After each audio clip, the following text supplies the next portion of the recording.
Babies 6 months and younger usually adapt pretty well to other caregivers and don't cry a lot when their parents are gone.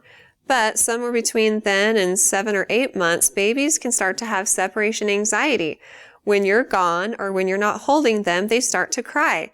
And as sweet as babies are, they're actually pretty manipulative. And they learn that when they cry, they get what they want most, which is you. And you mentioned that you have a baby who just loves you. And if you leave the room, your baby cries. Or if someone else is holding your baby and you come in the room, your baby cries. And babies don't have a concept of time. So even if we're only gone for the room for like a minute, they'll get sad if they're not with us. And you can take this as a compliment for now, knowing that your baby loves you so much.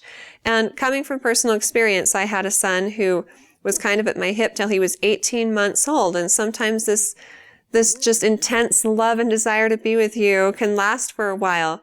And one of the things that helped me cope was just to realize that he wasn't going to be this young for long. And there would come a point when he would be too big to fit in my lap. And so I just learned that my to-do list could go to the wind because my little boy wouldn't be this small forever.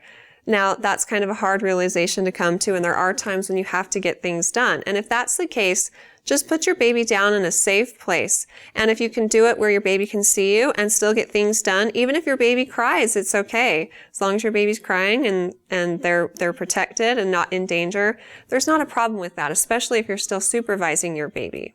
You can actually enlist the help of your significant other in helping your son to maybe form a healthy attachment to him as well. Use opportunities to go out for an hour or two and leave your baby with him.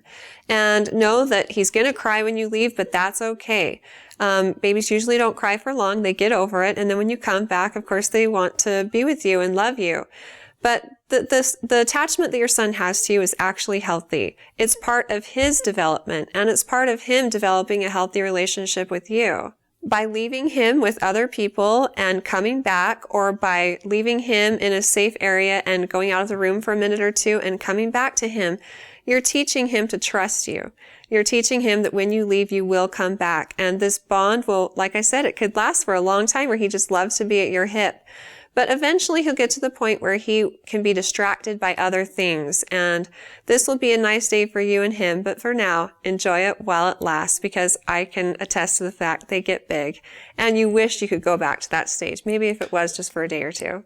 Good luck with everything. And if you have any other questions for me in the future, feel free to ask them on our Facebook page at facebook.com/Intermountain Moms, and recommend us to your friends and family too.